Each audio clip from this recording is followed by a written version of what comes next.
ദൈവത്തിൻ്റെ പരിശുദ്ധ നാമം എന്ന് വാഴ്ത്തപ്പെടുമാറാകട്ടെ. വീണ്ടെടുപ്പ് എന്ന പഠന പരമ്പരയുടെ 15ാമത്തെ അവതരണത്തിലാണ് നാം ഇപ്പോൾ എത്തി നിൽക്കുന്നത്. വീണ്ടെടുപ്പ് എപ്രകാരമാണ് മാനവജനതയെ വീണ്ടെടുക്കാനുള്ള ദൈവത്തിൻ്റെ രക്ഷാപദ്ധതി ദൈവം ചരിത്രത്തിൻ്റെ താളുകളിലൂടെ വികസിപ്പിച്ചത്. വളരെ സുപ്രധാനമായൊരു വിഷയമാണിത്. നമ്മുടെ പശ്ചാത്തലം അത് ഓർമ്മിപ്പിക്കുകയാണ്. എങ്ങനെയാണ് നാം ദൈവമക്കളായത്? അതിനായി ദൈവം തൻ്റെ പ്രപഞ്ചത്തിൽ സംഭവിപ്പിച്ച നടപ്പിലാക്കിയ തൻ്റെ വീണ്ടെടുപ്പ് പദ്ധതി ഇത് ആരംഭിച്ചത് ദൈവം അബ്രഹാമിനോട് നൽകിയ വാഗ്ദാനത്തിലൂടെയാണ്. ഈ പഠനത്തിൽ ഉൽപ്പത്തി പുസ്തകം മുതൽ തന്നെ അതിൻ്റെതായ സൂചനകളുണ്ട് സ്ത്രീയുടെ സന്തതിയിലൂടെ വരുന്ന രക്ഷകനെക്കുറിച്ച്. ദൈവം അബ്രഹാമിനെ വിളിച്ച് വേർതിരിച്ചുകൊണ്ടാണ് ആ രക്ഷകൻ ഭൂമിയിൽ ഭൂജാതനാകുന്നതിന് അവതരിക്കുന്നതിനുള്ള വഴികൾ ഒരുക്കിയത്. അബ്രഹാം ദൈവം വിളിച്ച് വേർതിരിച്ച് അബ്രഹാമിന് ദൈവം വാഗ്ദാനം നൽകി. അബ്രഹാം നൽകിയ വാഗ്ദാനത്തിൽ ഏകദേശം പ്രധാനപ്പെട്ട 2 മേഖലകളുണ്ട്. ഒന്ന്, ദൈവം അബ്രഹാമിനോട് പറഞ്ഞു, ഞാൻ നിന്നെ വലിയൊരു ജാതിയാക്കും, നീ സഞ്ചരിക്കുന്ന ഈ ദേശം ഞാൻ നിനക്ക് തരും. അബ്രഹാമിനെ സ്വന്തം ഭവനത്തിൽ നിന്ന് വിളിച്ച് വേർതിരിച്ചിട്ട് അബ്രഹാമിനോട് കനാൻ നാട്ടിലേക്ക് പോകാൻ പറയുമ്പോൾ, നീ സഞ്ചരിക്കുന്ന ദേശം ഞാൻ നിനക്ക് തരും. അതോടൊപ്പം മറ്റൊരു വാഗ്ദാനം, നിന്റെ സന്തതി മുഖാന്തരം ഭൂമിയിലുള്ള സകല ജനങ്ങളും അനുഗ്രഹിക്കപ്പെടും. അത് ആത്മീകമായ ഒരു അനുഗ്രഹത്തെക്കുറിച്ചാണ്. ആദ്യത്തെ 2 ഭൗതികമായ അനുഗ്രഹമാണ്. നിന്നെ വലിയ ജാതിയാക്കും, ഈ ദേശം ഞാൻ നിനക്ക് തരും.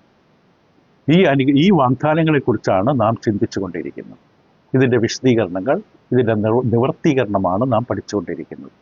ഇപ്പോൾ ദൈവം അബ്രഹാമിനോട് നൽകിയ വാഗ്ദാന പ്രകാരം ദൈവം അവരെ തൻ്റെ ജനമായി വർദ്ധിപ്പിക്കുകയാണ്. അബ്രഹാമിൻ്റെ സന്തതിയായ യാക്കോബ്, യാക്കോബിൻ്റെ സന്തതിയായ ഇസ്ഹാക്ക്, ഇസ്ഹാക്കിൻ്റെ സന്തതിയായ യാക്കോബ്. യാക്കോബിൻ്റെ കാലം എത്തുമ്പോൾ ഇസ്രായേൽ ജനങ്ങൾ പെറ്റുപെരുകി വളരെയധികമായി മാറും. ക്ഷാമകാലത്ത് അവർ മിസ്രൈമിൽ അഭയം തേടും. അവിടെ വെച്ച് ലക്ഷക്കണക്കിന് ജനങ്ങളെ അവർ പെരുകി വർദ്ധിക്കും. ദൈവത്തിൻ്റെ കൃപ അവരുടെ മേലുണ്ടായതുകൊണ്ട് ദൈവം അബ്രഹാമിനോട് നൽകിയ വാഗ്ദാന പ്രകാരം ഒരു വലിയ ജാതിയാകും ഇസ്രായേൽ ജനങ്ങൾ. അവിടെ നിന്ന് അവർ മോശയുടെ നേതൃത്വത്തിൽ 10 ബാധകളിലൂടെ അവർ പുറത്തേക്ക് വരും. പുറത്തേക്ക് ദൈവം അവരെ കനാൻ നാട്ടിലേക്ക് നടത്തുകയാണ്. പക്ഷെ അവിടെ മുമ്പിൽ തടസ്സമായി നിൽക്കുന്നത് ചെങ്കടലാണ്. ആ ചെങ്കടലിൻ്റെ മുമ്പിൽ അവർ നിൽക്കുമ്പോൾ ദൈവം അവരെ ചെങ്കടലിനെ അത്ഭുതകരമായി വിഭാഗിച്ചുകൊണ്ട് ദൈവം മോശയിലൂടെ അവരെ അപ്പുറത്ത് കടത്തും. കനാൻ നാട്ടിലേക്ക് എത്തിക്കുന്നതിന് മുമ്പ് അതിൻ്റെ അതിരിനിൽ വെച്ച്, കനാൻ നാട്ടിലേക്ക് മോശ പ്രവേശിക്കില്ല, അതിൻ്റെ അതിരിൽ വെച്ച് തന്നെ മോശയുടെ അവസാനത്തെ ഉത്തരവാദിത്വം മോശ ചെയ്യും. അവരോട് പറയും, നിങ്ങൾ പ്രവേശിക്കാൻ പോകുന്ന കനാൻ നാട്, നിങ്ങൾ നട്ടിട്ടില്ലാത്ത മുന്തിരിത്തോട്ടം, നിങ്ങൾ കുഴിച്ചിട്ടില്ലാത്ത കിണറുകൾ, നിങ്ങൾക്ക് സ്വപ്നം പോലും കാണാൻ കഴിയാത്ത സമൃദ്ധിയിലേക്കാണ് നിങ്ങൾ കാല് വയ്ക്കാൻ പോകുന്നത്. പക്ഷെ ഒരു കാര്യം ശ്രദ്ധിക്കണം, നിങ്ങൾ പോകുന്ന ദേശത്ത് എത്തിക്കഴിയുമ്പോൾ, എല്ലാം ലഭിച്ചു കഴിയുമ്പോൾ, എല്ലാ സുഖസൗകര്യങ്ങളും ലഭിച്ചു കഴിയുമ്പോൾ, നിങ്ങൾ ഇതൊക്കെ തന്ന ദൈവത്തെ മറക്കരുത്. നിങ്ങളെ നടത്തിയ ദൈവത്തെ മറക്കരുത്. നിങ്ങളെ ചുമന്നുകൊണ്ട് നിങ്ങൾക്ക് വേണ്ടി അധ്വാനിച്ച് പോരാടിയ ദൈവത്തെ നിങ്ങൾ ഉപേക്ഷിക്കരുത്. എന്നിട്ട് ദൈവത്തിൻ്റെ സ്ഥാനത്ത് ഉപേക്ഷിക്കുക മാത്രമല്ല, പൊട്ടക്കിണർ കുഴിക്കരുത്. അതായത് പ്രയോജനമില്ലാത്ത വിഗ്രഹങ്ങളെ, ഇഴജന്തുക്കളെ, മറ്റുള്ളതിനെയൊക്കെ ആരാധിക്കുന്ന സമ്പ്രദായത്തിലേക്ക് വീഴരുത്. കാരണം നിങ്ങളുടെ ചുറ്റുമുള്ള ജാതികളെല്ലാം ഇങ്ങനെ ചെയ്യുന്നവരാണ്. അവിടെ സ്വാധീനം നിങ്ങൾക്കുണ്ടായിട്ട് സ്തൂപം നാട്ടരുത്, സ്തംഭം നാട്ടരുത്, ബിംബങ്ങൾ ആരാധിക്കരുത്, വിഗ്രഹങ്ങൾ ഉണ്ടാക്കരുത്, ഞാനല്ലാതെ മറ്റ് ദൈവം നിങ്ങൾക്കുണ്ടാകരുത് എന്ന് കൃത്യമായി ഓർമ്മിപ്പിക്കും. നിങ്ങൾ അങ്ങനെ ദൈവത്തോട് വിശ്വസ്തരായി നിന്നാൽ നിങ്ങൾ നിൽക്കുന്ന ദേശത്ത്, നിങ്ങളായിരിക്കുന്ന ദേശത്ത് നിങ്ങൾ സമർത്ഥമായി അനുഗ്രഹിക്കപ്പെടും. നിങ്ങളെ വാലെല്ലാം തലയാക്കും. നിങ്ങളുടെ മുമ്പിൽ ഒരു ശത്രു നിൽക്കാൻ പറ്റില്ല. നിങ്ങൾ തൊടുന്ന എല്ലായിടവും അനുഗ്രഹിക്കപ്പെടും. അത് കന്നുകാലികളുടെ പേരാകട്ടെ, നിങ്ങൾ കുഴയ്ക്കുന്ന മാവാകട്ടെ, ആട്ടിൻകൂട്ടമാകട്ടെ, എല്ലാം അനുഗ്രഹിക്കപ്പെടും. അതേസമയം ദൈവത്തിൻ്റെ കൽപ്പനകൾ അനുസരിക്കാൻ തയ്യാറാകാതെ അതിനോട് മറുതലിച്ച് മത്സരിച്ചാൽ അനുഗ്രഹത്തെ നേരെ വിപരീതമായി ശാപം വരും. നിങ്ങൾ തൊടുന്ന ഒന്നും അനുഗ്രഹിക്കപ്പെടില്ല. നിങ്ങൾ തോറ്റ് തുന്നം പാടും. നിങ്ങളുടെ ശത്രു നിങ്ങളെ തോൽപ്പിക്കും, നിങ്ങളെ വാലാക്കും, നിങ്ങൾക്കൊരു നന്മയുണ്ടാകില്ല. അപ്പോൾ എല്ലാ അനുഗ്രഹങ്ങളും നിൽക്കുന്നത് ദൈവവചനത്തോടൊരു വ്യക്തി, ഒരു വിശ്വാസി എത്രത്തോളം വിശ്വസ്തനായി നിൽക്കുന്നു എന്നതിൻ്റെ അടിസ്ഥാനത്തിലാണ് എന്ന് ഇപ്പോഴും ദൈവം ഓർപ്പിപ്പിക്കുകയാണ്. ഈ വാഗ്ദാനങ്ങളും ഈ അനുഗ്രഹങ്ങളും ശാപങ്ങളും മോശ അവരെ ഓർമ്മിപ്പിച്ചു. പക്ഷെ എന്ത് സംഭവിച്ചു? ഇതെല്ലാം കേട്ടിട്ടവർ കനാൻ നാട്ടിൽ പ്രവേശിച്ചു. അവിടെ അവർ താമസിക്കാൻ തുടങ്ങി. അതൊക്കെ ദേശമൊക്കെ സ്വന്തമാക്കി ദേശം നന്മയൊക്കെ അനുഭവിച്ചു കഴിഞ്ഞപ്പോൾ, ദൈവത്തിൻ്റെ അനുഗ്രഹങ്ങളെല്ലാം പ്രാപിച്ചു കഴിഞ്ഞപ്പോൾ അവർ ദൈവത്തിന് വിരോധമായി ചിന്തിച്ചു. ദൈവത്തിന് വിരോധമായി പ്രവർത്തിച്ചു. അതുകൊണ്ട് എന്ത് സംഭവിച്ചു? ശാപം അവരുടെ മേൽ വന്നു. നിരന്തരമായ ശാപം. അത് ക്ഷയമാകാം, രോഗങ്ങളാകാം, തളർച്ചയാകാം, ക്ഷീണങ്ങളാകാം, പട്ടിണിയാകാം, ദുരന്തങ്ങളാകാം, എല്ലാം വന്ന് കൂടാതെ അവർ അടിമകളായും അന്യരാജ്യങ്ങളിലേക്ക് പിടിക്കപ്പെട്ടു. മുൻകൂട്ടി ദൈവം പറഞ്ഞു, നിങ്ങൾ എന്നെ ഉപേക്ഷിച്ചാൽ നിങ്ങളെ പിടിച്ചു കെട്ടിക്കൊണ്ടുപോകും ശത്രുക്കൾ. അതേപോലെ സംഭവിച്ചു. പക്ഷെ ദൈവം അവിടെ വെച്ചൊരു തൻ്റെ കരുണയാൽ ഒരു കാര്യം പറഞ്ഞു. നിങ്ങൾ അന്യദേശത്ത് അടിമകളായി പോകുമ്പോൾ അവിടെ വെച്ച് ആർക്കെങ്കിലും തിരിച്ചു വരണമെന്ന് തോന്നിയാൽ ദൈവം ഒരു നിബന്ധന അവിടെ കൊടുത്തു. ദൈവം എന്നേക്കുമായി വാതിലടച്ചില്ല, എന്നേക്കും ഉപേക്ഷിച്ചില്ല, നശിപ്പിച്ചില്ല. തിരിച്ചു വരാനുള്ളവർക്കൊരു ഒരു സമയം കൊടുത്തു, ഒരു നിബന്ധനയും കൊടുത്തു. ഈ അനുഗ്രഹങ്ങളും ശാപങ്ങളും ലഭിച്ചതിന് ശേഷം, അതാണ് സമയം. എന്താ നിബന്ധന?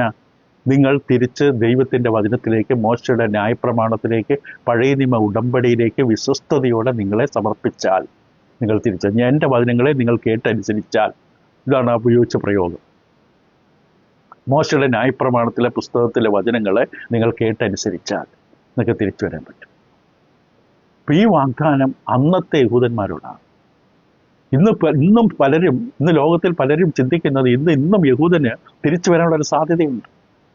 പാലസ്തീൻ നാട് അവന് സ്വന്തമായി കിട്ടും, ദൈവന് തിരിച്ചു കൊടുക്കും, അവിടെ അവനെ വസിപ്പിക്കും, കർത്താവ് അവിടെ രാജാവായി വാഴും, ഭൂമിയിലെ വലിയ ശക്തിയായി മാറും. അതൊരിക്കലും സത്യമല്ല.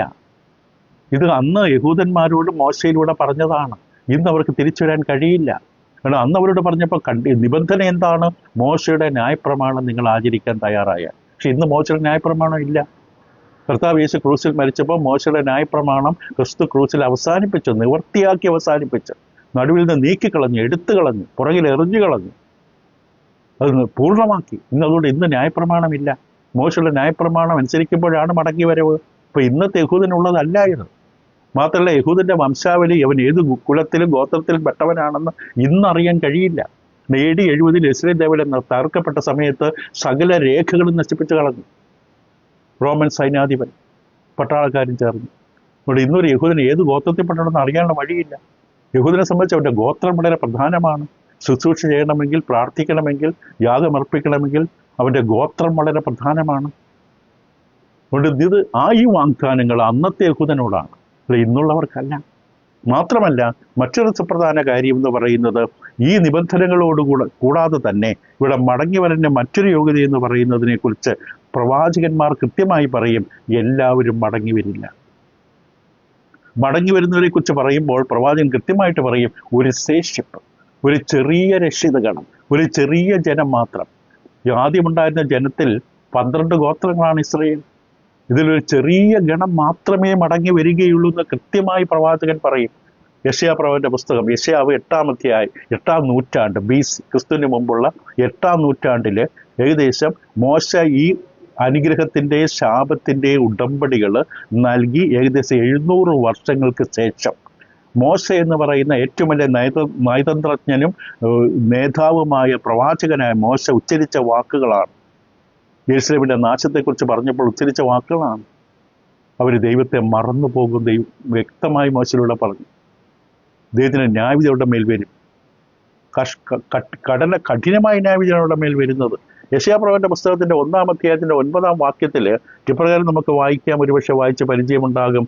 ഇവർക്ക് സംഭവിക്കുന്ന അവസ്ഥയെക്കുറിച്ച് പറഞ്ഞത് യെശയ്യാവ് 1:9, സൈന്യങ്ങളുടെ യഹോവ നമുക്ക് അത്യല്പമായൊരു ശേഷിപ്പ് വെച്ചിരുന്നില്ലെങ്കിൽ നാം സൊദോം പോലെ ആകുമായിരുന്നു, ഗൊമോറയ്ക്ക് സദൃശ്യമാകുമായിരുന്നു. അപ്പൊ ഇസ്രായേലിന് വന്നിരിക്കുന്ന നാശം ഇതാണ്. ദൈവം ഒരു ശേഷിപ്പ് വെച്ചില്ലായിരുന്നെങ്കിൽ സൊദോം ഗൊമോറ ആകാശത്ത് തീയിറങ്ങി ഗന്ധകവും തീയും വർദ്ധിച്ച് പൂർണ്ണമായി ഉന്മൂലനം ചെയ്യപ്പെട്ടു, ലോത്തും കുടുംബവും അല്ലാതെ. അതേപോലെ നമുക്ക് നഷ്ടമുണ്ടാകുമായിരുന്നു. ലോത്തിന്റെ ഭാര്യയും പക്ഷെ നഷ്ടപ്പെട്ടു. അപ്പം ദൈവം ഒരു ശേഷിപ്പ് വെച്ചിരിക്കുന്നു. ആ ശേഷിപ്പ് വെച്ചില്ലായിരുന്നുവെങ്കിൽ ഇപ്പൊ എല്ലാവരും മടങ്ങി വരില്ല എന്ന് പ്രവാചകൻ വ്യക്തമായിട്ട് പറയുകയാണ്. അപ്പോൾ ദൈവത്തിന്റെ ന്യായവിധി ഇസ്രായേലിന്റെ മേൽ വന്നു കഴിയുമ്പോൾ ഒരു പൂർണ്ണമായി നശിക്കുകയാണ്. ഈ 2 രാജ്യങ്ങളെ പോലെ. ഈ ശേഷിപ്പിനെ കുറിച്ച്, അതായത് ദൈവം വ്യക്തമായിട്ട് യെശയ്യാ പ്രവാചകനിലൂടെ തന്നെ 10ാം അധ്യായം 20 മുതൽ 22 വായിക്കുമ്പോൾ ഈ പൂർണ്ണമായ നാശത്തിൽ നിന്ന് രക്ഷപ്പെട്ട് തിരിച്ചു വരുന്ന ശേഷിപ്പിനെ കുറിച്ച് 10-ാം അധ്യായത്തിൻ്റെ 20 മുതൽ 22 നമുക്ക് വായിച്ചു കേൾക്കാം. യെശയ്യാ പ്രവാചകന്റെ പുസ്തകം. അന്നാളിൽ ഇസ്രയേലിൽ ശേഷിച്ചവരും യാക്കോബ് ഗൃഹത്തിലെ രക്ഷിതഗണവും തങ്ങളെ അടിച്ചവനെ ഇനി ആശ്രയിക്കാതെ, അതായത് അവർ പീഡിപ്പിക്കപ്പെടുന്ന രാജ്യങ്ങൾ, അടിച്ചവനെ ഇനി ആശ്രയിക്കാതെ ഇസ്രയേലിൻ്റെ പരിശുദ്ധനായ യഹോവയെ പരമാർത്ഥമായി ആശ്രയിക്കും. ഒരു ശേഷിപ്പ് മടങ്ങി വരും. സെയാർ യാശൂബ്, യാക്കോബിൻ്റെ ശേഷിപ്പ് വീരനാം ദൈവത്തിങ്കിലേക്ക് മടങ്ങി വരും. ഇസ്രയേലെ, നിന്റെ ജനം കടൽക്കരയിലെ മണൽ പോലെ ആയിരുന്നാലും അതിലൊരു ശേഷിപ്പ് മാത്രം മടങ്ങി വരും. നീതിയെ പ്രവർത്തിക്കുന്ന ഒരു സംഹാരം നിർണയിക്കപ്പെട്ടിരിക്കുന്നു. കടൽക്കരയിലെ മണൽ പോലെ നിന്റെ ജനം വർദ്ധിച്ചാലും ഒരു ശേഷിപ്പ് മാത്രം മടങ്ങി വരും എന്ന് കൃത്യമായിട്ട് പറയുകയാണ്. അവർ ദൈവത്തെ ആശ്രയിക്കുമ്പോൾ, യഹോവയെ ചാരുമ്പോൾ, ദൈവത്തിൻ്റെ വചനത്തിന് അവർ ശ്രദ്ധ കൊടുക്കുമ്പോൾ, ചെവി കൊടുക്കുമ്പോൾ, അതിൻ്റെ ഫലമായി നമുക്ക് തന്നെ അറിയാം. 1000 പേരുണ്ടെങ്കിലും ദൈവനം കേൾക്കാൻ ഒരു 5 പേര് കൂടുതലുണ്ടാകില്ല. ദൈവത്തിന് ചെവി കൊടുക്കുന്നു, ദൈവത്തിൻ്റെ വചനം ആലോചന അറിയാൻ ആത്മാർത്ഥമായി ആഗ്രഹിക്കുന്ന വളരെ കുറച്ച് പേരെ ഉണ്ടാവുകയുള്ളൂ. അത് അന്നും സത്യമാണ്. ഒരു ചെറിയ രക്ഷിതഗണം മാത്രം മടങ്ങി വരും എന്നവിടെ വളരെ വ്യക്തമായിട്ട് പറയുകയാണ്. അത് പ്രവാചകൻ കൃത്യമായിട്ട് പറഞ്ഞു. ഒരു അടിമത്തത്തിൽ കിടക്കുമ്പോൾ, അനുസരണത്തിൻ്റെ ഫലമായി അടിമത്തത്തിൽ കിടക്കുന്ന സമയത്ത് ഈ ഒരു നിബന്ധനയാണ് അവിടെ ദൈവം വെച്ചിരിക്കുന്നത്. നിങ്ങൾ ദൈവത്തിൻ്റെ പ്രമാണം ആശ്രയിക്കണം, ദൈവത്തിൽ ആശ്രയിക്കണം, ദൈവത്തിൽ ചാരണം. ദൈവത്തിലേക്ക് നിങ്ങൾ മടങ്ങി വരാൻ തയ്യാറായാൽ ഒരു രക്ഷിതഗണം തിരിച്ചു വരുമെന്ന് വ്യക്തമായിട്ട് പറഞ്ഞു. അതാണ് അവർ തിരിച്ചു വരാനുള്ള മാനദണ്ഡം. ആ ഒരു അവസ്ഥ മാത്രം അപ്പോൾ വ്യക്തമാണ്. മനസ്സിൽ അടിവരയിടുക, ഒരു രക്ഷിതഗണം മാത്രമാണ് വരുന്നത്, ഒരു ശേഷിപ്പ് മാത്രമാണ് മടങ്ങി വരുന്നത്. മുഴുവൻ പേരും മടങ്ങി വരില്ല. ഇത് യെരമ്യാ പ്രവാചകനും പറയും. 6-ാം നൂറ്റാണ്ട് BC യെരമ്യാ പ്രവാചകൻ ഇസ്രായേൽ ജനത്തെക്കുറിച്ച് പറയും. അവിടെ പറയുന്ന ഇപ്രകാരമാണ് വ്യക്തമായിട്ട്. യെരമ്യാ പ്രവാചകൻ പറഞ്ഞു, അവിടെ ഇസ്രായേൽ ജനം പോകുന്നത് അസീറിയ എന്ന അടിമത്തത്തിലേക്കാണ്. യഹൂദന്മാർ പോയത് ബാബിലോണിലെ അടിമത്തത്തിലേക്കാണ്. 2 കൂട്ടരെ അടിമകളായി പിടിച്ചുകൊണ്ട് ആദ്യം അസീറിയയിലേക്ക് കൊണ്ടുപോകും. 10 ഗോത്രങ്ങളാണ് ഇസ്രായേൽ. കാരണം 12 ഗോത്രങ്ങളാകുന്ന യഹൂദജനം 10ഉം 2ഉം ഗോത്രങ്ങളായി വിഭജിക്കപ്പെടും ശലോമോന്റെ കാലശേഷം. അതിൽ 10 ഗോത്രങ്ങളെ ഇസ്രായേൽ എന്നറിയപ്പെടും, 2 ഗോത്രങ്ങൾ യഹൂദ എന്നറിയപ്പെടും. ഈ 2 ഗോത്രങ്ങളിൽ ഒരു ഗോത്രമായ യഹൂദയിൽ നിന്നാണ് മശിഹ കടന്നു വരേണ്ടത്. ഈ 10 ഗോത്രങ്ങളാകുന്ന ഇസ്രായേൽ പോയത് അസീറിയ അടിമത്തത്തിലേക്കാണ്. യഹൂദയുടെ തലസ്ഥാനമാണ് യെരുശലേം. അപ്പൊ യെരമ്യാവിൻ്റെ സന്ദേശം ശക്തമാണ്. യെരമ്യാവിൻ്റെ സന്ദേശത്തിൻ്റെ ആഘാതം അവരെ വല്ലാതെ ബാധിച്ചു. യെരമ്യാ പ്രവചന പുസ്തകത്തിൻ്റെ 19-ാം അധ്യായം, യെരമ്യാവിൻ്റെ പുസ്തകം 19-ാം അധ്യായത്തിലാണ് യെരമ്യാ പ്രവാചകൻ ഈ സന്ദേശം അവർക്ക് നൽകുന്നത്. അവിടെ യെരമ്യാവിനോട് പറയും, നീ ഒരു കുശവന്റെ വീട്ടിലേക്ക് പോകാൻ പറയും. അതിൻ്റെ 19-ാം അധ്യായത്തിൻ്റെ 1-ാം വാക്യം, യഹോവ ഇപ്രകാരം കൽപ്പിച്ചു, നീ പോയി കുശവനോട് ഒരു മൺകുടം വിലയ്ക്ക് വാങ്ങി ജനത്തിൻ്റെ മൂപ്പന്മാരിലും പുരോഹിതരുടെ മൂപ്പന്മാരിലും ചിലരെ കൂട്ടിക്കൊണ്ട് ഹർസീത്ത്, അതായത് ഓട്ടുനുറക്കുന്ന വാതിലിൻ്റെ പുറമെയുള്ള ബെൻഹിന്നോൻ താഴ്വരയിൽ ചെല്ലുക. ഞാൻ നിന്നോട് അരുളി ചെയ്യുന്ന വാക്കുകൾ അവിടെ പ്രസ്താവിച്ച് പറയേണ്ടത്. ഇപ്പോൾ യെരമ്യാ പ്രവചനം നീ പറഞ്ഞു, നീ കുശവന്റെ വീട്ടിൽ ചെല്ലണം. അവിടെ ചെന്നിട്ട് നീ ഒരു മൺകുടം വിലയ്ക്ക് വാങ്ങണം. എന്നിട്ട് എന്ത് ചെയ്യണം?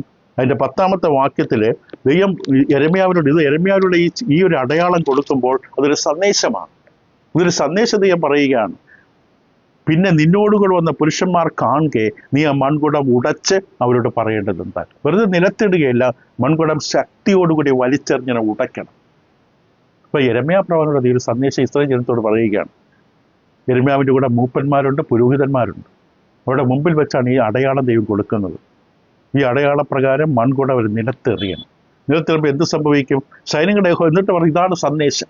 ഇതിലൂടെ ഈ അടയാളത്തിലൂടെ ദൈവം നൽകുന്ന സന്ദേശം ഇതാണ്. യെരമ്യാ 19:11, സൈന്യങ്ങളുടെ യഹോവ ഇപ്രകാരം അരുളി ചെയ്യുന്നു, നന്നാക്കി കൂടാതെ വണ്ണം കുശവന്റെ പാത്രം ഉടച്ചു കളഞ്ഞതുപോലെ ഞാൻ ഈ ജനത്തെയും ഈ നഗരത്തെയും ഉടച്ചു കളയും. അടക്കം ചെയ്യുവാൻ വേറെ സ്ഥലമില്ലായതുകൊണ്ട് ഒരു തോഫത്തിൽ അടക്കം ചെയ്യും. ഈ മൺകുടം വലിച്ചെറിയുമ്പോൾ എങ്ങനെയാണോ ചെറിയ ചെറിയ കഷ്ണങ്ങളായി, ഇത് മണ്ണുകൊണ്ടുണ്ടാക്കിയ കുടമാണ്, അത് തറയിൽ ശക്തമായി വലിച്ചെറിയുമ്പോൾ അത് ചിന്നിച്ചെറിയുകയാണ്. ഇതേപോലെ ജനത്തെ ഞാൻ ചിതറിച്ചു കളയും. ഇതേപോലെ ജനത്തെ ഇനി വീണ്ടും ഇത് ഒന്നാക്കാൻ പറ്റില്ല. ഇതിന് സന്ദേശം വളരെ വ്യക്തമാണ്. ദൈവത്തിന്റെ ജനമായ ഇസ്രായേൽ ജനങ്ങൾ വീണ്ടും ഇനി ഒന്നാകില്ല. ഒരു ദൈവം ചിതറിച്ചു കളഞ്ഞു. തിരിച്ചു വരെ ഒന്നാക്കാൻ പറ്റാതെ വണ്ണം, നന്നാക്കി കൂടാതെ വണ്ണം കുശവന്റെ പാത്രം ഉടച്ച് കളഞ്ഞതുപോലെ ഞാൻ ഈ ജനത്തോടും ഈ നഗരത്തെയും ഉടച്ചു കളയും. അപ്പൊ ഈ പ്രവചനത്തിലെ വാക്കുകൾ സന്ദേശം വളരെ പ്രധാനമാണ്. ദൈവം തൻ്റെ ജനത്തെ തകർത്ത് കളയുക, ഒരു പാത്രം തകർത്തതുപോലെ തിരിച്ചവരെ ഇനി നന്നാക്കാൻ കഴിയാതെ വന്നു. ശരിയാണ്, പ്രവാസത്തിലേക്ക് പോയവർ മടങ്ങി വരും. പക്ഷെ ഇങ്ങനെയുള്ളവരാ മടങ്ങി വരുന്നത്? ആരാണ് മടങ്ങി വരുന്നത്? തകർന്നൊരു ജനം, തകർന്നൊരു ജനം, ഒരു ചെറിയ ശേഷിപ്പ് മാത്രം. ഈ വലിയ ജനത്തിൽ ഒരു ചെറിയ രക്ഷിത ഗണം മാത്രം മടങ്ങി വരും. അവരിനി ഒന്നാക്കാൻ പറ്റും. ദൈവത്തിൻ്റെ ക്രോധത്താൽ തകർന്നവരാണ്. ഈ പാത്രം പ്രവാചകൻ വലിച്ചെറിയുമ്പോൾ ദൈവത്തിൻ്റെ ക്രോധം ദൈവം തൻ്റെ ജനത്തിന്മേൽ പ്രകടിപ്പിക്കുകയാണ്. ദൈവത്തിന് വിരോധമായി പ്രവർത്തിച്ചതിൻ്റെ ജനത്തിനെതിരെ ദൈവത്തിൻ്റെ ക്രോധം പ്രകടിപ്പിക്കും. ദൈവത്തിന് അത് അധികാരമുണ്ട്, അവകാശമുണ്ട്. കാരണം ദൈവമാണ് അവരെ വിളിച്ചു കൊണ്ടുവന്നത്. മക്കളെ എന്ന പോലെ അവരെ പോറ്റി വളർത്തിയത്, അവരെ ചുമലിലെടുത്തത്, അവർക്ക് വേണ്ടതെല്ലാം നൽകി കൊടുത്തത്, ഒരു ദേശത്ത് കൊണ്ട് അവരെ സ്ഥാപിച്ചത്. എന്നിട്ട് അവർ തന്നോട് അവിശ്വസ്ത കാണിക്കുമ്പോൾ ദൈവം അവരെ ഉടച്ചു കളഞ്ഞതിന് ഒരു അന്യായവുമില്ല. ദൈവത്തിൻ്റെ ശിക്ഷാവിധിയിൽ ഒരിക്കലും ആർക്കും കുറ്റപ്പെടുത്താൻ പറ്റില്ല. അവരിനി വീണ്ടും നന്നാക്കാൻ പറ്റില്ല. ഈ അവസ്ഥയിൽ അവരെ ഉടച്ചു കളഞ്ഞു. അപ്പൊ അതിൻ്റെയൊക്കെ നമ്മൾ ഇതിൻ്റെ രത്നച്ചുരുക്കമായി നമ്മൾ പുറകോട്ട് നമ്മൾ ചിന്തിച്ച കാണാൻ കഴിയുന്നത് എന്താണ്? ഈ ദേശത്തേക്ക് അവരെ കൊണ്ടുപോകുന്നതിന് മുമ്പ് ദൈവം അബ്രഹാമിന് വാഗ്ദാനം ചെയ്ത ദേശം ദൈവം അവർക്ക് കൊടുക്കുന്നതിന് മുമ്പ് മോശയിലൂടെ അവരോട് കൃത്യമായി അനുഗ്രഹത്തെക്കുറിച്ചും ശാപത്തെക്കുറിച്ചും രണ്ട് മലകളുടെ മുമ്പിൽ നിർത്തി അവരോട് അനുഗ്രഹത്തെക്കുറിച്ചും ശാപത്തെക്കുറിച്ചും കൃത്യമായി തന്നെ പറഞ്ഞു.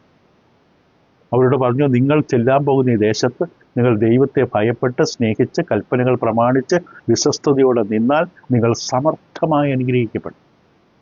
അതേസമയത്ത് നിങ്ങൾ ദൈവത്തെ മറന്ന് അവൻ്റെ കൽപ്പനകളെ ധിക്കരിച്ച് തള്ളിക്കളഞ്ഞാൽ നിങ്ങൾക്ക് പരിചയമില്ലാത്ത അന്യദേശത്ത് നിങ്ങൾ അടിമകളായി പിടിക്കപ്പെടും. അവിടെ പോയി വീഴും. ദൈവം മുൻകൂട്ടി പറഞ്ഞു. ദൈവം ഒരു കാര്യം ചെയ്യുന്നതിന് മുമ്പ് മുൻകൂട്ടി പറയും.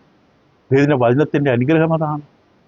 രണ്ടാമത് നമ്മൾ കണ്ടു, അങ്ങനെ നിങ്ങൾ അന്യദേശത്ത് അടിമകളായി പോകുമ്പോൾ നിങ്ങൾക്ക് അഥവാ തിരിച്ചു വരണമെന്നുണ്ടെങ്കിൽ, തിരിച്ചു വരാൻ കഴിയണമെന്നുണ്ടെങ്കിൽ അങ്ങനെ ഒരു നിബന്ധനയേ ഉള്ളൂ, എൻ്റെ നിയമങ്ങൾ, എൻ്റെ പ്രമാണം ശ്രദ്ധ വെച്ച് കേട്ടനുസരിക്കാൻ തയ്യാറാണ്. അത് ഇന്നും വാസ്തവമാണ്. ഇത് ക്രിസ്തുവിൻ്റെ നിയമമാണെന്ന് മാത്രം.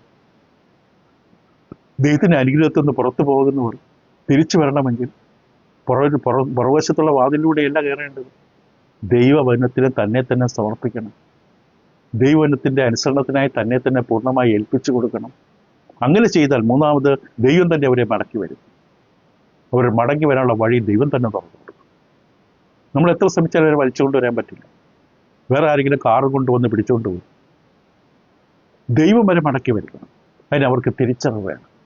ദൈവകൽപ്പന ലംഘിച്ചാണ് ഞാൻ പോയത്, ഞാൻ ദൈവകൽപ്പന അനുസരിക്കാൻ തീരുമാനമെടുത്ത് ഞാൻ മടങ്ങി വരും, ദൈവത്തിൻ്റെ സത്യത്തിലേക്ക് ഞാൻ മടങ്ങി വരും എന്ന് തീരുമാനമെടുത്താൽ പിന്നെ അവരെ കൊണ്ടുപോകാൻ പറ്റില്ല.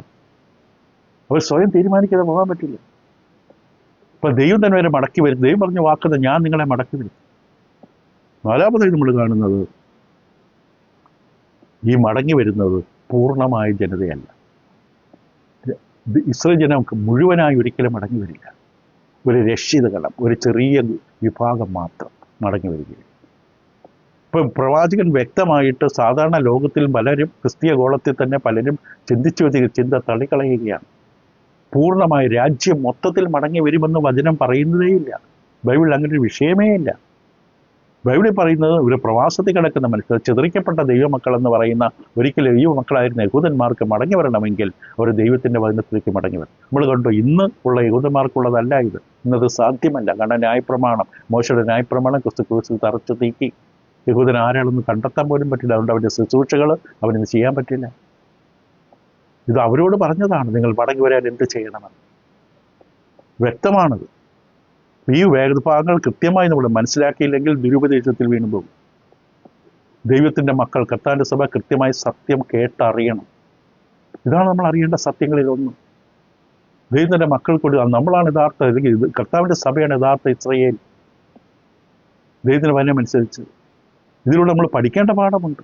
ദൈവ മക്കളായ നമുക്കും ഇന്ന് വീഴ്ച വന്നാൽ, പിൻവാങ്ങിപ്പോയാൽ മടങ്ങി വരാനുള്ള മാർഗം വചനത്തെ ഹൃദയപൂർവ്വം അനുസരിച്ച് മടങ്ങി വരണം. ആരെങ്കിലും പിടിച്ചുകൊണ്ട് വരികയല്ല വേണ്ടത്. ഹൃദയപൂർവ്വം നാം വിട്ടുകളഞ്ഞ വചനത്തെ പൂർണ്ണ ഹൃദയത്തോടെ സ്വീകരിച്ച് ആ വചനത്തിലേക്കുള്ള മടങ്ങി വരാൻ തയ്യാറാകുമ്പോൾ ദൈവം നമ്മെ കൂട്ടിവരും.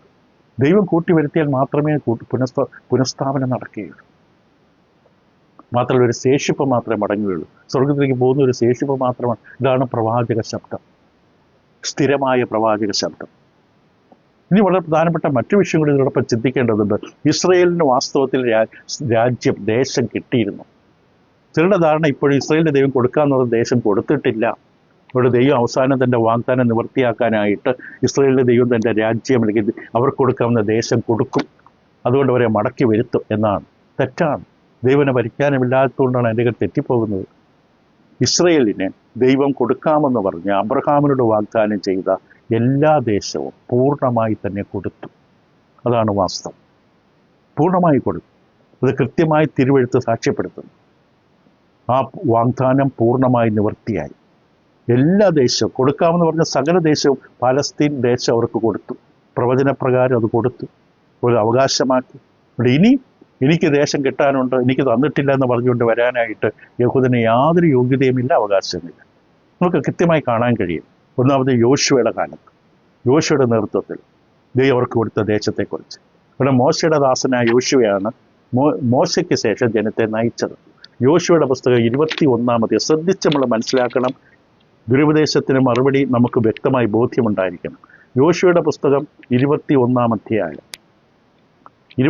അധ്യായത്തിൻ്റെ 43 മുതൽ 45 വരെയുള്ള വേദഭാഗം ശ്രദ്ധിച്ച് കേൾക്കുക. യോശുവ 21:43 മുതൽ. യഹോവ ഇസ്രയേലിന് താൻ അവരുടെ പിതാക്കന്മാർക്ക് കൊടുക്കുമെന്ന് സത്യം ചെയ്ത ദേശമെല്ലാം കൊടുത്തു. അവർ അത് കൈവശമാക്കി അവിടെ കുടിപ്പാർത്തു. യഹോവയുടെ പിതാക്കന്മാരോട് സത്യം ചെയ്തതുപോലെയൊക്കെയും ചുറ്റും അവർക്ക് സ്വസ്ഥത നൽകി. ശത്രുക്കളിൽ ഒരുത്തനും അവിടെ മുമ്പിൽ നിന്നിട്ടില്ല. യഹോവ സകല ശത്രുക്കളെയും ഇവിടെ കയ്യിൽ ഏൽപ്പിച്ചു. യഹോവ ഇസ്രായേൽ ഗൃഹത്തോട് അരുളി ചെയ്ത വാഗ്ദാനങ്ങളിൽ ഒന്നും വൃഥാവാകാതെ സകലവും നിവർത്തി. അതാണ് ദൈവം. ഒരു കാര്യം പറഞ്ഞാൽ അതേപോലെ ചെയ്യും. അബ്രഹാമിനോട് നീ സഞ്ചരിക്കുന്ന ദേശം നിനക്ക് തരുമെന്ന് പറഞ്ഞാൽ തരും, കൊടുക്കും, കൊടുത്തു. അവിടെ പറഞ്ഞ പ്രയോഗങ്ങൾ എത്ര രസകരമായിട്ടാണ് പറഞ്ഞത്. കൊടുക്കുമെന്ന് സത്യം ചെയ്ത ദേശമെല്ലാം കൊടുത്തു, അവർ അത് കൈവശമാക്കി. കൊടുക്കാതെ കൈവശമാക്കാൻ പറ്റില്ല, കൈവശമാക്കാതെ അവിടെ കുടിപ്പാർക്കാൻ പറ്റില്ല. ശത്രുക്കൾ പോലും അവിടെ മുമ്പിൽ നിൽക്കാൻ സാധിച്ചില്ല. കാരണം ദൈവം ഒരു ശത്രുവിനെ നിർത്തിയില്ല. യോശുവയോട് പറഞ്ഞു, എൻ്റെ മുമ്പ് ഒരു ശത്രുവും നിൽക്കില്ല. നീ എൻ്റെ വചനത്തിൻ്റെ അതിനുള്ളിൽ തന്നെ നിന്നാൽ നിനക്കെതിരെ ഒരു ശത്രുവും നിൽക്കാൻ പറ്റില്ല. കാരണം വചനമാണ് നമ്മുടെ ആയുധം, വചനത്തോടെ വിശ്വസ്തതയാണ് നമ്മുടെ കോട്ട. അത് നമുക്കുണ്ടെങ്കിൽ, സത്യവചനത്തിലാണ് നിൽക്കുന്നതെങ്കിൽ, പണിയപ്പെട്ടിരിക്കുന്നെങ്കിൽ ആ വ്യക്തിയെ തകർക്കാൻ ആർക്കും പറ്റില്ല. ദൈവർക്ക് സ്വസ്ഥത നൽകി. ശത്രുക്കളിൽ ഒരുത്തനും അവിടെ മുമ്പിൽ നിന്നിട്ടില്ല. യഹോവ സകല ശത്രുക്കളെ അവിടെ കയ്യിൽ ഏൽപ്പിച്ചു. അവരെ ഒരിക്കലും തോൽക്കില്ല. ദൈവമക്കൾ വിജയിക്കുന്നവരാണ്. യഹോവ ഇസ്രായേൽ ഗൃഹത്തോട് അരുളി ചെയ്ത വാഗ്ദാനങ്ങൾ ഒന്നും വൃഥാവാകാതെ സകലവും നിവർത്തി. ഇതിൻ്റെ വാഗ്ദാനങ്ങൾ ഉവ്വെന്നാണ്. അവിടെ പൂർണ്ണമായി നിവൃത്തിയായി. എല്ലാ ദേശവും അവർക്ക് കൊടുത്തു. പിതാക്കന്മാരുടെ വാഗ്ദാനം ചെയ്ത സകല ദേശവും അവർക്ക് കൊടുത്തു. ഈ ദേശത്തിൻ്റെ അതിരെ അറിയണമെങ്കിൽ ഉൽപ്പത്തി 15 വായിച്ചാൽ മതി. ഉൽപ്പത്തി 15 അതിലെ 18 മുതൽ 21 വരെ ഈ അബ്രഹാമിന് നൽകിയ വാഗ്ദാനത്തിൽ ഉടമ്പടിയുടെ സമയത്ത് കൃത്യമായി പറയും എന്താണ് ഈ സ്ഥലത്തിൻ്റെ അതിര്. യഹോവ അബ്രഹാമിനെ നിയമം ചെയ്തു. നിന്റെ സന്തതിക്ക് ഞാൻ മിസ്രയീം നദി മുതൽ ഫ്രാത്ത് നദിയായ മഹാനദി യൂഫ്രട്ടീസ് നദി വരെയുള്ള ഈ ദേശത്തെ കേന്യർ, കെനീസർ, കദ്മോനിയർ, ഹിത്യർ, പെരിസ്യർ, രഫായിമ്യർ, അമോരിയർ, കനാനിയർ, ഗിർഗസ്യർ, യെബൂസ്യർ എന്നിവരുടെ ദേശത്ത് തന്നെ തന്നിരിക്കുന്ന ചെയ്തു. ആ ദേശമാണ് ഇപ്പോൾ അവർക്ക് കൊടുത്തത്. അവിടെയാണ് അവർ താമസിക്കുന്നത്, അവിടെയാണ് അവർ വസിക്കുന്നത്. പുറപ്പാട് 23:31 ഇതേ പ്രയോഗം കാണാം. പുറപ്പാട് 23 അധ്യായം അതിൻ്റെ 31 വാക്യം പറയുന്നത് ഇത് തന്നെയാണ്.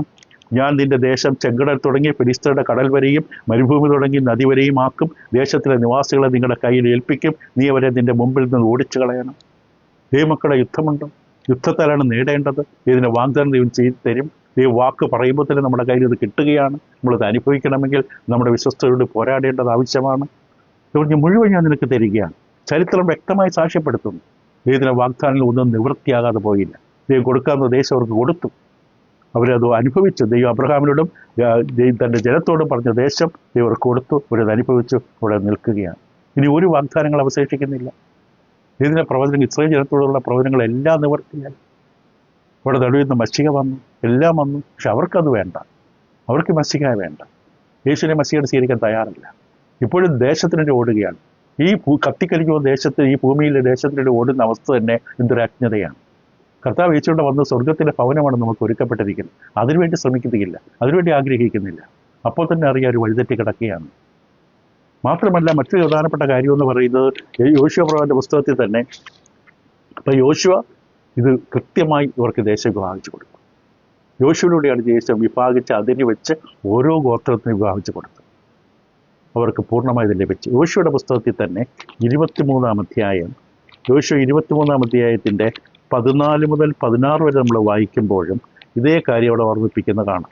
യോശുവയുടെ പുസ്തകം 23-ാം അധ്യായം 14 മുതൽ 16 വാക്കുകൾ വായിച്ച് നമുക്ക് അവസാനിപ്പിക്കാം. ഇവിടെ പറയുന്നത് ഇങ്ങനെയാണ്: ഇതാ ഇവിടെ എല്ലാവർക്കും യോശുവ വയസ്സ് ചെന്ന് വൃദ്ധനായ ശേഷം പറയുകയാണ്, ഇതാ ഞാൻ ഇന്ന് സകല ഭൂവാസികളുടെയും വഴിയായി പോകുന്നത്, മരണം അടുത്തെത്തി.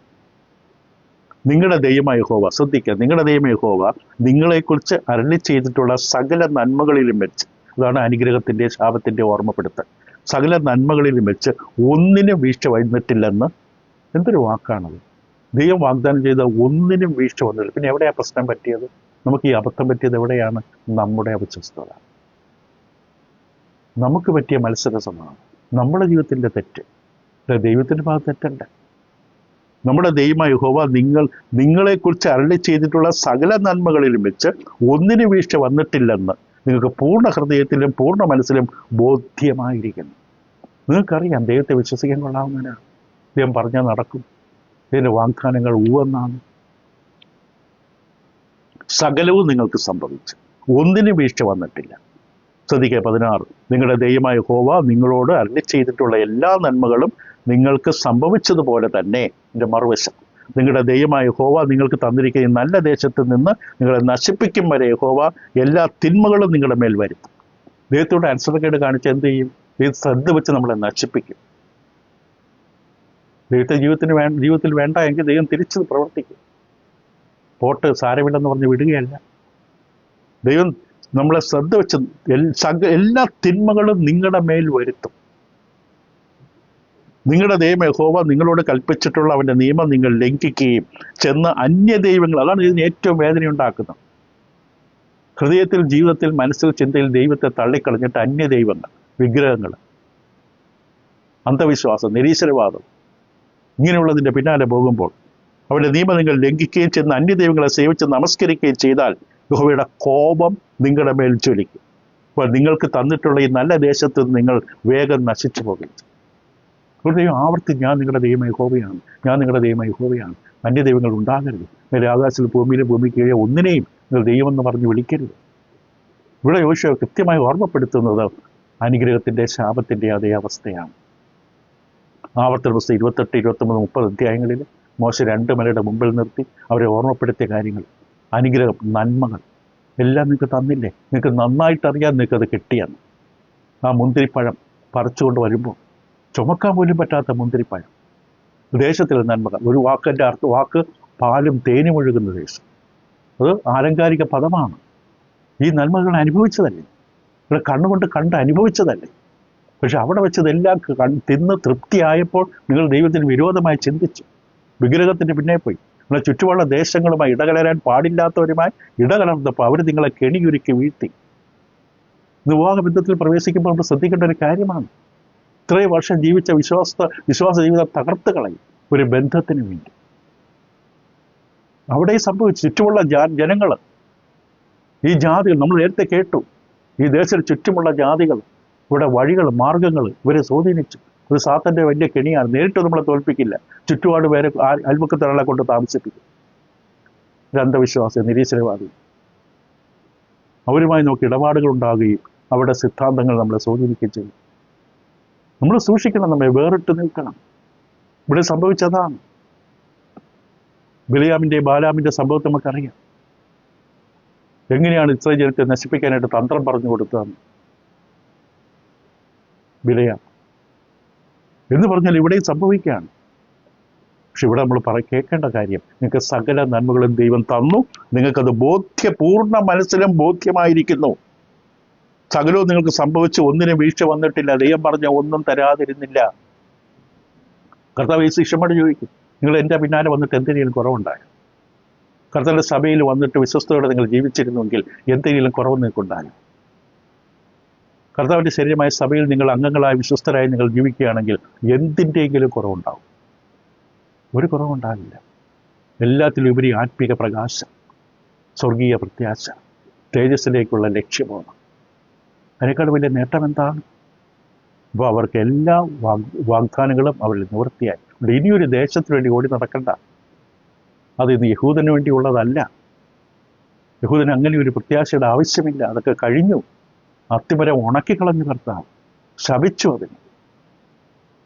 അവനൊരു പ്രതീക്ഷ, അവൻ്റെ പ്രതീക്ഷ, ഏക പ്രതീക്ഷ കർത്താവ് യേശു ക്രിസ്തുവിനെ മഷികായ ഹൃദയത്തിൽ സ്വീകരിച്ച്, ക്രിസ്തുവിനോട് ചേരുവാൻ സ്നാനം സ്വീകരിച്ച് ദൈവ പൈതലായി കർത്താവിൻ്റെ സഭയോട് ദൈവത്താൽ കൂട്ടിച്ചേർക്കപ്പെട്ടാൽ അവൻ്റെ ജീവിതം നിത്യതയിലേക്ക് എത്തും. കാരണം നല്ല ഒലിവ് മരത്തിൻ്റെ കൊമ്പാണ്. അപ്പോൾ മറക്കരുത്, ഇത് ചില കാര്യം കൂടി ഈ വിഷയത്തിൽ ഇനി നമ്മൾ ചിന്തിക്കാനുണ്ട്. ശലോമോൻ ഭരിച്ചത് ഇതേ സ്ഥലത്താണ്. ഈ രാജ്യങ്ങൾ ആണ് ശലോമോൻ്റെ ആധിപത്യത്തിന് കീഴിലുണ്ടായിരുന്നത്. സ്ഥലം കിട്ടിയില്ലെങ്കിൽ, ദേശം കിട്ടിയില്ലെങ്കിൽ എങ്ങനെ ഭരിക്കും? ഇപ്പോൾ വ്യക്തമാണ്, വളരെ വ്യക്തമാണ്. യോശുവയിലൂടെ കൃത്യമായി പറഞ്ഞു, ദൈവം ഒരു വാഗ്ദാനങ്ങളും നിവൃത്തിയാകാതിരുന്നിട്ട് ഇനി ഒന്നും അവശേഷിക്കുന്നില്ല. ലോകത്തിൽ ആരൊക്കെ എന്തൊക്കെ ദുരുപദേശങ്ങളിലൂടെ പ്രചരിപ്പിച്ചാലും ഇതാണ് വചനത്തിൻ്റെ സത്യം. ഈ സത്യം നമ്മൾ അറിയണമെന്നാണ് ദൈവം ആഗ്രഹിക്കുന്നത്. നിങ്ങൾക്ക് ഇടവരുത്തട്ടെ. തുടരാം അടുത്ത പഠനത്തിൽ. Thank you. God bless.